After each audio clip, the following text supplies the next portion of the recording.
السلام عليكم أصحابتا soo dhawaada maanta waa talaado ee arbaca soo galayso 29 bisha 7 ee July sanadka 2025 muuqaalkan waxaan rabaa inaan idinku la wadaago faahfaahinno dheeraad ah oo ka soo baxaya ninkii shalay shanta qof ku dilay bartamaha magaalada Manhattan ee gobolka New York ninkan gaarigiisii maxaa laga helay maxayse tahay sababta uu dhismahaasi ay NFL-ka xafiisyadooda ay ku yiileen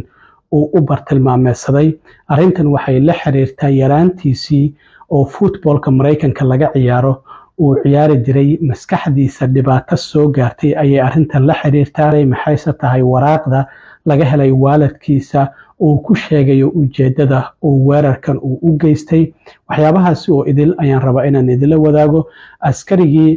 securityka booliska ka tirsanaa ciidamada booliska ee New York laakiin dhismaha securityka ahaa oo dhintay oo asal ahaan wadanku ka yimid la shaaciyay aabihii oo stroke uu ku soo booday markii uu maqlay in wiilka kaliya uu lahaa uu geeriyooday arrimahaasi oo idil ayaan idila socodsiinayaa balse marka hore soo dhaw shalay galinkii dambe ayay ahayd marka ninkii lagu magacaabi jiray Shane Tamura oo 27 jir ahaa uu galay dhismaha ku yaala 345 Park Avenue Manhattan New York oo bartamaha magaalada Manhattan ah ninkan waa dadka wadankan loogu yimid oo Native American kala yiraahdo madowna ma ahan cadaana ma ahan waa dadka asal ahaan wadankan loogu yimid Hawaii iyo Alaska dadka waxa degan Native American ka marka ninkan waxa uu ku soo barbaaray oo high schoolkiisa uu ku soo dhameeyay gobolka Hawaii oo footballka uu ciyaari jiray ninkan marka dhismahaasi ayuu galay dhismahana waxa ay xarun u ahayd shirkado waaweyn xafiisyo kala duwan ayaa ku yilay oo NFL-ka ay ka mid yihiin ciyaarahan National Football League la yiraahdo marka waxa uu u bartilmaameedsaday waxay tahay xafiisyadaasi NFL-ka ayuu rabay ujeedada uu u rabayna waan idinla wadaagaya marka ninkan waxa la leeyahay waxa uu ka shaqeynayay casino Horseshoe la yiraahdo oo Las Vegas ku taalo isaguna Las Vegas ayuu ku noolaa axadii habeenimada axad xilli habeen ayuu shaqeyn jiray sooma shaqo tagin ninkan waxa uu ahaa dadka security-ga oo laba casino oo waaweyn oo Las Vegas ku taala meelaha lagu qamaaro magaaladaas maadaama magaalada qamaarka ay tahay oo la yiraahdo Caesars hore uga soo shaqeeyay haddana Horseshoe ayuu ka shaqeynayay private investigator-na waa uu ahaa oo lesson ayuu haystay marka security card-ka hubeysan ayuu ahaa ciidamada ilaaliya goobaha muhiimka ah oo hubeysan ayuu ahaa marka ninkan gaarigiisa BMW ayuu waxa uga soo baxay Las Vegas waxa uu soo maray Colorado, Nebraska, Iowa iyo New Jersey sidaas ayuu New York ku soo galay shalay subaxnimadii marka ahayd gaarigiisa ayaa meel u dhow dhismaha gaariga BMW-ga uu watay ayuu ku baakimay waliba laba baakin ayuu dhigay kadibna qoriga sidaad aragtaan sawirkan caan baxay oo qoriga uu raaracsan yahay isla markaana jaakadiisu ay u furan tahay ayuu wadada la maray isagoo dhismaha u sii socda oo kaamarooyinka ay qabteen gaarigiisa marka waxyaabaha laga helay waxa kamid ah bustoolad risaas boorsooyinka backpack ah iyo waliba daawooyin loo qoray oo ay kamid ahaayeen kuwa madax xanuunka daran ee migraine-ka loo qaato iyo kuwa depression-ka loo qaato qofku walaaca iyo markuu isku buuqsan yahay marka gaarigiisa intaas ayaa laga helay ninkan dhismaha waxa uu galay 6:28 daqiiqo waa markuu qoriga qaatay oo aad arkaysaan dhismahan 44 dabaq ayuu ka koobnaa marka ninkan dabaqa 33 ayuu isagu isku dilay waxa la leeyahay wiishka uu raacay ayaa ahaa mid qaldan marnaba dhinaca xafiisyada NFL-ka ay ku yiileen ma uusan aadin waxa uu aaday shirkadda maamusha dhismaha uu galay oo la yiraahdo Rudin halkaasi oo qof kamid ah shaqaalaha uu ku dilay albaabka markii uu ka galayay ninkan booliska oo Daaruddin Islam la yiraahdo 36 jir ahaa isla markaana ciidamada booliska New York 3 sano iyo barka tirsanaa ayay isku xabadeeyeen loobiga ama halka laga galo halkaasi ayuu ku dilay waxaana sidoo kale uu dilay nin kale oo isaguna security ahaa laba qof ayaa meesha joogtay ninkaasina Alan Etienne ayaa la dhahay isagana ninka kale oo security-ka uu dilay marka waxa la leeyahay 50 xabadood ayuu riday markuu iridda ka galayay ilaa iyo dabaqa 33aad uu gaarayay waxa jirta xitaa gabar ay isku dhaafeen wiishka oo uusan xabad ku ridin oo iyadoo bad qabta uu iska fasaxay lama garanayo ilaa hada sababta uu fasaxay marka dhismahaasi oo 44 dabaq ah waxa saldhig u ah shirkado waaweyn waxaana shirkadahaasi ka mid ah Blackstone shirkadda la yiraahdo KPMG Rudin ayaa ka mid ah NFL-ka ayaa ka mid ah marka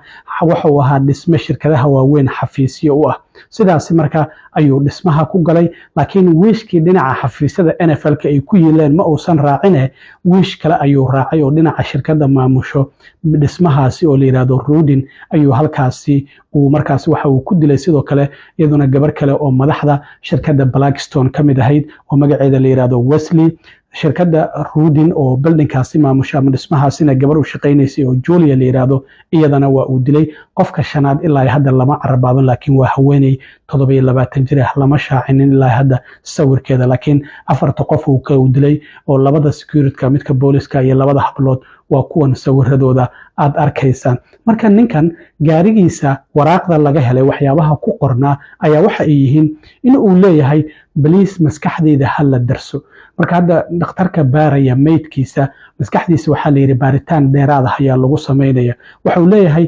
maskaxdeeda CTE ha lagu sameeyo CTE marka waa cudur ku dhaca maskaxda gaar ahaan ciyaartooyda NFL-ka ciyaarta marka qaar markay ciyaaraha ka fariistaan waxaa la yiraahdo wax concussion la yiraahdo ayaa ku dhaca oo qofkaasi maskaxdiisa damage weyn maadaama la isxirtinayo damage weyn ayaa soo gaara NFL-ka waxaa jirtay in 4500 oo ciyaartooy oo horey ugu ciyaari jiray ay maxkamad la tiigsadeen isla markaana sanadkii 2015 in loo ogolaaday lacag gaaraysa 765 milyan marka 1 bilyan lacag ka badan dacwado kalena waa ay jireen laakiin 1 bilyan lacag ka badan ayaa NFL-ka ciyaartooy hore ay siiyeen marka ninkan isaga nafsadahantiisa wuxuu leeyahay xilligii oo shalay toogashada geystay xilligii aan footballka high schoolkayga aan ciyaari jiray ayaa maskaxdeeda waxay soo gaareen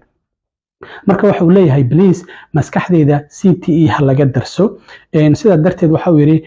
maskaxdeeda ha la baaro waana ka xumahay wixii dhacay amsoori ayaa ku qornayd sidoo kale waxa uu leeyahay liiga ama horyaalka NFL-ka way og yihiin wayna qarinayaan qatarta maskaxda ciyaartooyda soo gaarta laakiin waxa ay ka doorbidayaan faa'iidooyinkooda sida darteed waxa uu leeyahay way og yihiin qatarta ciyaartooyda soo gaarta laakiin arintaasi waa ay iska indhatirayaan oo ma doonayaan in ay arintaasi ay wax ka qabtaan sidaas darteed ayaa marka ninkan waxa uu bartilmaameedsanaya xafiisyada NFL-ka ee dhismahaasi ku yiila laakiin ma uusan gelin sida taliyaha booliska ay sheegtay marnaba ma uusan gaarin halkaasi uu ku socday sidoo kale wiilkan Darudul Islam aabihii asaga kaliya ayuu wiil ka dhalay Bangladesh ayay ka yimaadeen oo dadka wadankan muhaajiriinta wadankan yimid ayay ahaayeen laakiin aabihii waxa la leeyahay stroke ayaa ku dhuftay markii uu maqlay wiilkii kaliya uu lahaa oo geeriyooday laakiin laba wiil oo kale oo isagu dhalay iyo mid hadda caloosha ku jiro ayaa oo bish soo socota xaaskiisa inay umusho la filayo ayaa u jooga sidaas darteed marka waxa ay booliska magaalada New York ay baarayaal u direen magaalada Las Vegas oo ninkan toogashada geystay uu deganaa